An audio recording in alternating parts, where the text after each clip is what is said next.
నా పేరు అంజూర్ సుబ్రహ్మణ్య చక్రధర్. మేము ఈస్ట్ గోదావరి జిల్లా కాకినాడ జిల్లా తాటిపత్తి గ్రామం నుంచి వచ్చామండి. మేము వృత్తిరీత్యా కూడా చేనేత కుటుంబంలోనే ఉన్నాం. చేనేత వృత్తితోనే జీవనం కొనసాగిస్తూ ఉన్నాం. వ్యవసాయం తర్వాత అతిపెద్ద పరిశ్రమ చేనేత పరిశ్రమ. అలాంటి పరిశ్రమ ఈరోజు చాలా సంక్షోభంలో ఉన్నది అని మేము చెప్పదలుచుకున్నాం.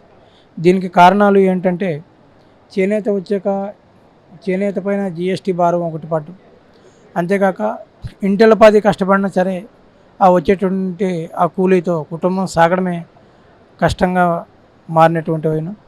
అంతేకాకుండా చేనేత కార్మికులు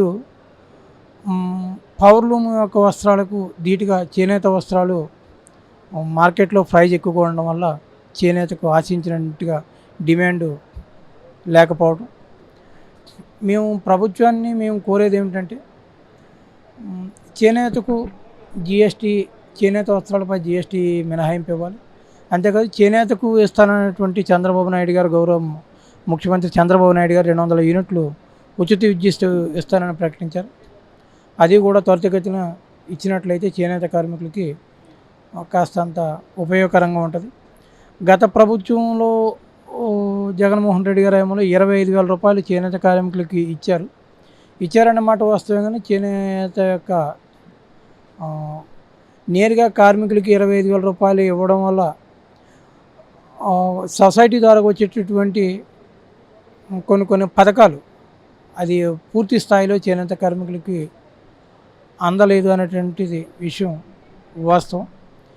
ఈరోజు చేనేత అంటే, గతంలో ఎప్పుడైనా సరే చేనేత ఎగ్జిబిషన్ జరిగినప్పుడు గత మంత్రులు, చేనేత మంత్రులు ఎవరైనా చేస్తారు, మాకు తెలిసినటువంటి పాపనే తెలియదు.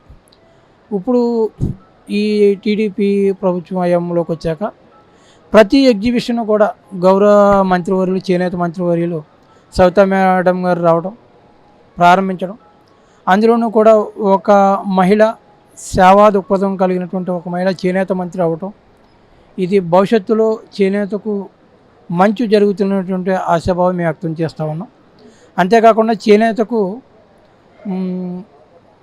అత్యాధునికమైనటువంటి డిజైన్లు, అంతేగాని కలర్ కాంబినేషన్ డిజైనింగ్లో కార్మికులకు సరైనటువంటి శిక్షణ ఇవ్వాలి. చేనేత కార్మికులను పూర్తి స్థాయిలో గుర్తించి చేనేత కార్మికులకు అందరికీ కూడా గుర్తింపు కార్డులు ఇష్యూ చేయాలి. చేనేత కార్మికులకు ఆరోగ్య బీమా పథకం ఒకటి మేము ప్రవేశపెట్టాలని కోరుకుంటున్నాం. చేనేత కార్మికులు తయారు చేసినటువంటి వస్త్రాలను ప్రభుత్వమే ఒక చేనేత ఉత్పత్తి కేంద్రాలు పెట్టి ప్రభుత్వమే కొనుగోలు చేసి అవి బహిరంగ మార్కెట్లలో చేనేత వస్త్రాలు విక్రయించిన వాళ్ళకి పూర్తి జిఎస్టీ మినహాయింపు ఇచ్చినట్లయితే భవిష్యత్తులో చేనేతకు కాస్తంత ఊరట కలిగించేటటువంటి అంశం.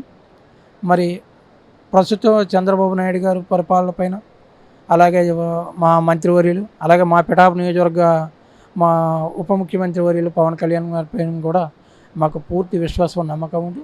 భవిష్యత్తులో చేనేతకు ఈ యొక్క ప్రభుత్వం తరఫున ఆశించిన స్థాయిలో ఉంటుందని మేము ఆశాభావం వ్యక్తం చేస్తూ ఉన్నాం. Save a life. Download new blood app. New blood for the new blood.